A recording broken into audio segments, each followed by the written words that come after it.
All right, so I wanted to take a second and show you guys my my gaming setup. This is version 1.0, so this is all super simplistic.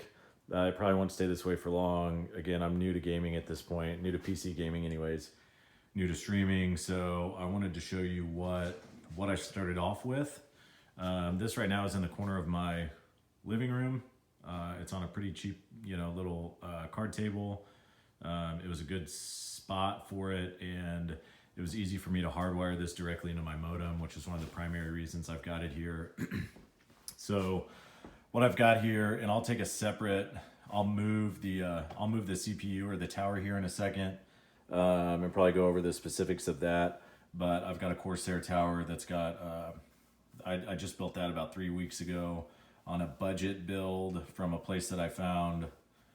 Plus a few, I upgraded a couple items, but I've got a Logitech controller there, which I use for one of the games, the first game that I've started streaming, which is also Final Fantasy VII right there. So I've got that. This is just an external 1 terabyte hard drive that I'm actually pulling some stuff off of. I don't use it for anything that I do, but that's anyways, I'm just pulling some stuff off of that. I've got 2 monitors right now. The one on the right is a Pixio PXC 243. So it's not the best that you can get, but it's still a high level. It's either 144 or 175 hertz. I think it's actually 175.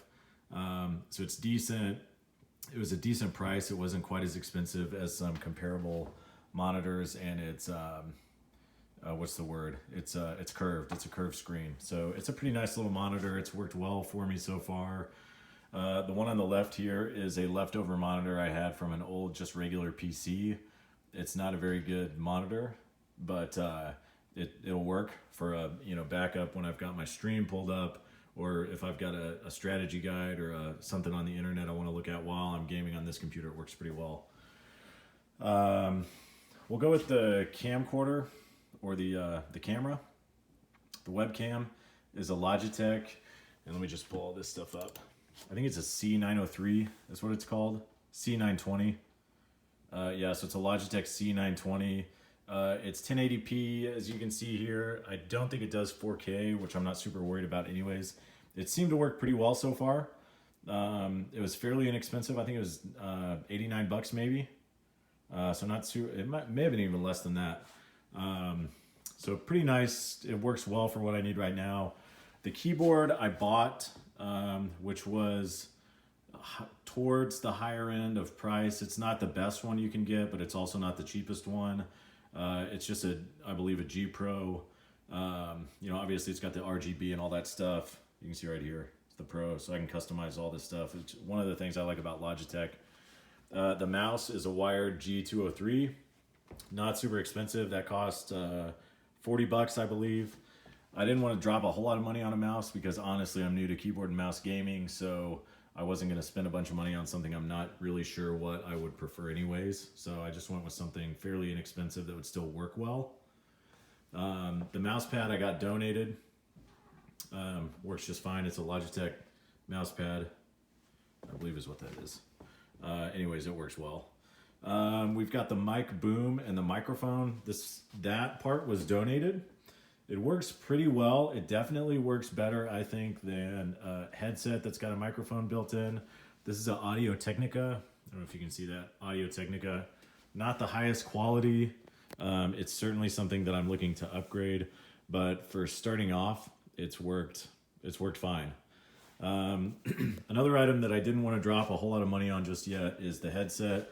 So these are Beats S3 headphones. Really, really good headphones. Great noise canceling, great sound. I can aux right in. So that comes with the Beats. Aux right in. So I can, obviously I can just plug it right into my gaming setup and it works. Again, it's not, that's something that I'll probably upgrade. But I didn't have to spend any money to get my gaming, my setup here going. Right. So I kind of looked for, I want to have some decent stuff, but also if there's a way I can save a little bit of money, that's kind of what I went with. So that's the version 1.0. I'm actually working on 2.0 right now, which is primarily where my PC will be. and getting a little bit better setup for the PC itself, not necessarily the hardware, but the desk and the room that it's in for better streaming. So I'll take a pause right now, and then I'll set up my tower so I can show you exactly what I've got in there. Okay, so let's take a look at my tower, my actual gaming rig. The tower itself is a Corsair Carbide 275R mid tower. So it's not the biggest one they make. It's also not the smallest. It's white and it's got tempered glass on one side, which I actually still need to take off the little protective plastic on that. I don't know if you can see it, but pretty cool. It was 69 bucks. The motherboard that I've got back in there towards the back, it's actually where those orange lights are coming from. That motherboard is a Gigabyte Z390. It's just a gaming motherboard. It was 120 bucks. Obviously it's got RGB, so you can connect all your RGB components straight to the motherboard. You don't need any sort of adapter. It's got RGB slots already for it. The only downside I don't like about that is this orange light doesn't seem to be, I haven't figured out how to change it. It doesn't come with any stock software or anything. The Gigabyte software won't allow me to change that, so there may be a way. If there is, I haven't found it. It's also not Wi-Fi, which isn't a big deal, honestly, because I need to hardwire this stuff anyways, but it's just something to think about. If you want Wi-Fi capability, be sure you get a motherboard that's got Wi-Fi built in, or you can just get an adapter later on. That's not super expensive either. The RAM is a Corsair Vengeance LPX 16 gigabytes, so it's got two 8 gigabyte slots. It's a DDR4 DRAM, 3200 megahertz for the clock speed. It was 80 bucks. Those are, I don't know if you can see them, but they're those two slots right back there. Are those two wide slots? Corsair, you can see that right there. So again, not the most I could have got, but it's definitely not the least, and it's a pretty solid setup. The SSD is a 1 terabyte silicone power 1 terabyte SSD. So you can't actually see that from right here. It's kind of along this back wall, somewhere right in there along the back wall. The memory is pretty basic, not basic, but I mean, you get a terabyte. It's not one of those components that you really have to put a lot of thought into, I don't think. That cost me 95 bucks. The cooling fan right here is a Cooler Master Hyper 212 RGB. So that was 40 bucks. It's this big fan right here. This does come with software to where I can change, I can make it pulse, I can change to any color that I want to. It's got a lot of neat presets and stuff. Keeps everything nice and cool. The power supply down here is hidden. It's an EVGA Supernova 550 G3, 550 watts. It was 146 bucks. The graphics card right here is obviously a Gigabyte.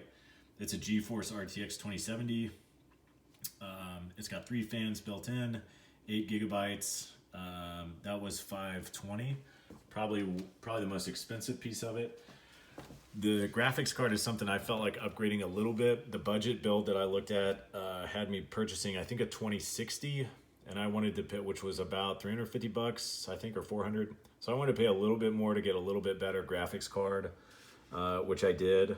So that's one of the things I went ahead and upgraded. The processor, which you can't see, the processor is back, what the fan is actually connected to. The processor is an Intel i7. It was 400 bucks. We went over the mouse, keyboard, monitor, and all that stuff already. So that's basically the build. That was actually quite a bit of fun to put together. I had never put together a PC myself. But that's what we've got so far as the tower goes. That's version 1.0.